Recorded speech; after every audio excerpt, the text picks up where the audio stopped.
그리스도를 높이며 살기 위해선 희생해야 한다. 그리스도께서도 십자가에서 못 박히셨다. 십자가를 지려면 큰 희생을 해야 한다. 우리가 과감하게 희생하는 모험의 길을 떠나고 그리스도의 아름다움을 건강과 부와 생명보다 귀하게 여길 때 그분의 아름다움이 가장 밝게 빛난다. 크리스찬들은 주 예수 그리스도를 높이며 살기 위한 전시 생활로의 부름을 받은 사람들이다. 우리는 이 땅에서 영적 전쟁을 치른다는 사고방식, 즉 전시 사고방식이나 전시 생활 방식으로 살아야 한다. 전쟁은 지리적 전선을 따라 치러지는 것이 아니다. 전시 생활로의 부름을 받았다고 해서 선교사나 목사나 전임 구제 사역자가 되어야 한다고 추론하는 것은 잘못이다. 전쟁이 어디서 벌어지는지를 근본적으로 오해한 데서 비롯된 오해다. 전쟁은 모든 사람의 마음에서, 특히 그리스도께서 권리를 주장하시며 완전히 승리하실 그리스도인들의 마음에서 선과 악의 경계선에 따라 전개된다. 전쟁은 모든 가정에서 죄와 의의 경계선에 따라 전개된다. 전쟁은 모든 학교에서 진리와 거짓의 경계선을 따라 전개되며 모든 입법기관에서 공의와 불의 사이에, 모든 사무실에서 청렴과 부패 사이에, 모든 인종집단에서 사랑과 증오 사이에, 모든 스포츠에서 교만과 겸손 사이에, 모든 예술에서 아름다움과 추함 사이에, 모든 교회에서 바른 교리와 잘못된 교리 사이에, 근무 시간에 게으름과 부지런함 사이에서 전개된다. 이 전선들 가운데 그 어디서든 진리와 믿음과 사랑을 위해 싸우는 것은 전혀 낭비가 아니다. 비록 전쟁의 승패가 물리적 영향을 미치기는 하지만 1차적으로 전쟁은 공간적이거나 물리적이지 않다. 그러므로 그리스도인이 세상 직업에 종사하는 자리가 전쟁터다. 거기에는 물리쳐야 할 영적 적군이 있으며 하나님의 영광을 위해 탈환해야 할 아름다운 도덕적 고지가 있다. 어디서 일하느냐에 따라 당신의 삶이 허비되는 것이 아니다. 어떻게, 왜 일하느냐에 따라 당신의 삶이 허비된다. 그러므로 부디 세상 직업이 영적이지 않다거나 자신의 일이 교회 직업이나 선교 직업이나 영적 직업에 비해 열등하다고 생각하지 않길 바란다. 내가 말하는 세상 직업은 단순히 교회와는 관련이 없는 직업이라는 뜻일 뿐이다. 예수님이 요한복음 17장 15, 16절의 기도에서 가르치셨듯이 세상 속에 있지만 세상에 속하지 않은 게 있다. 예수님은 이렇게 기도하셨다. 내가 비옵는 것은 그들을 세상에서 데려가시기를 위함이 아니요 다만 악에 빠지지 않게 보존하시기를 위함이니이다. 내가 세상에 속하지 아니함 같이 그들도 세상에 속하지 아니하셨사옵나이다. 그러므로 예수님의 의도는 제자들이 세상에 남지만 세상에 속하지 않는 것이다. 내가 말하는 세상 직업이란 바로 이런 의미의 말이다. 종교개혁자 마르틴 루터는 모든 그리스도인이 제사장이라는 성경의 가르침을 회복시켰으며 성직자와 평신도를 나누는 영적 경계선을 허물었다. 그는 교회의 소명과 세상의 소명이 있다는데 동의했다. 그러나 그가 이 둘을 구분할 때 그 어떤 우월한 영적 신분을 근거로 삼지 않았다.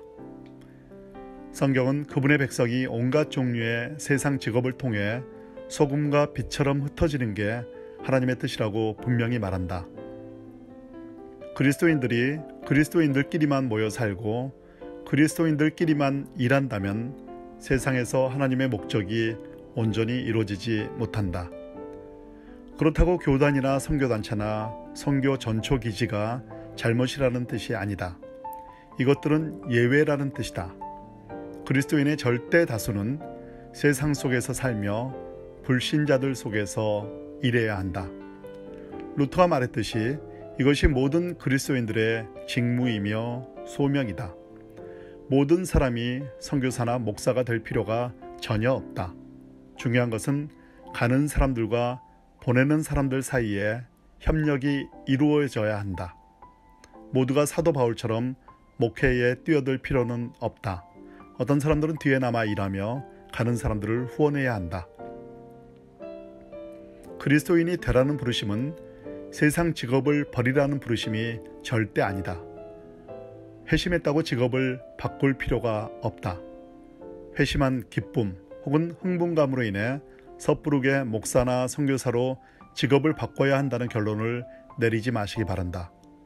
그보다는 오히려 하나님이 나를 지금의 이 일터에 두셨으니 이곳에서 그분의 가치를 드러내겠다고 생각해야 한다. 각각 부르심을 받은 그대로 하나님과 함께 거하는 것이 중요하다. 그러므로 대부분의 그리스도인들이 자신에게 물어야 할 시급한 질문은 이것이다. 나의 세상 직업에서 하나님의 영광이 드러나도록 살려면 어떻게 해야 하는가? 이 질문에 대해 나는 이렇게 생각한다. 세상 직업에 종사하든 교회 일을 하든 선교를 하든 간에 삶의 목적은 동일하다. 즐겁게 그리스도를 높이기, 우리가 하는 모든 일을 통해 하나님이 크게 보이게 하기, 바로 이것이 우리의 목적이다. 그리스도인이 된 이후에 오직 십자가만 자랑하기에 우리의 목적은 우리가 일하는 방식을 통해 그리스도를 소중히 여기길 기뻐하는 것이다. 그러면 주님을 소중히 여기기 위해선 어떻게 해야 하는가?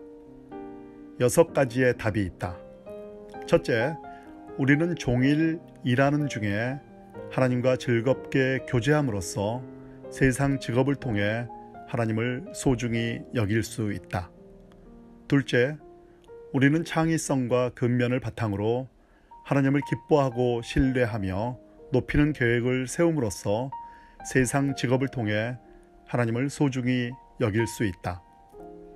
셋째, 사람들이 선포된 복음을 통해 듣도록 우리의 세상 일이 그리스도의 영광스러운 모습을 확증하고 강화함으로써 우리는 세상 일을 통해 하나님을 소중히 여길 수 있다. 넷째, 우리는 일할 때 경제적 보상보다 유익함에 초점을 맞춘 채 다른 사람을 의지하지 않을 만큼 돈을 벌음으로써 우리의 세상 일을 통해 하나님을 소중히 여길 수 있다. 다섯째, 우리는 다른 사람들이 하나님을 기뻐하게 하는데 쓰려는 마음으로 돈을 벌음으로써 우리의 세상 일을 통해 하나님을 소중히 여길 수 있다. 여섯째, 우리는 세상 일을 통해 관계 맺는 사람들에게 복음을 전하고 실제적인 도움을 주고 이들을 소중히 여겨야 하는 하나님의 선물로 여김으로써 우리의 세상 일을 통해 하나님을 소중히 여길 수 있다. 결국 어떤 일을 하느냐보다는 그 일을 대하는 우리의 마음자리가 중요하다. 돈을 벌려는 목적이 우리의 필요를 채우는 데 있지 않고 예수님의 이름으로 다른 사람들의 필요를 채우는 데 있다면 우리의 세상 일은 하나님을 크게 높이며 세상을 향한 축복이 된다. 크리스찬이라면 그 누구도 직업의 주된 목적을 썩을 양식을 얻는 데 두어서는 안 된다. 이 부분을 주님께 맡겨라. 대신 우리를 보내신 분의 뜻을 이루는 것을 우리의 목적으로 삼는다면 우리는 어디에서나 삶을 통해 하나님의 선하심과 그분의 뜻을 통과시키는 그리스도의 대사 역할을 할 수 있다. 그리스도인들은 소명으로서 자기 직업이 무엇인지 진지하게 물을 뿐 아니라 어디서 그 직업을 삶으로 실천할지도 진지하게 물어야 한다. 그리고 일터라는 영적 전쟁터에서 하나님의 마음을 갖고 승리하는 삶을 사는 방법을 배워야 한다. 우리 안에 그리스도의 생명이 있다면 일터가 어디이든 반드시 승리할 것이다. 어디서든 주 예수 그리스도를 소중히 여기는 연습을 하며 실제로 실행해 보시라. 일에 대한 당신의 태도가 획기적으로 달라질 것이고 사람들도 당신을 전혀 다르게 바라볼 것이다.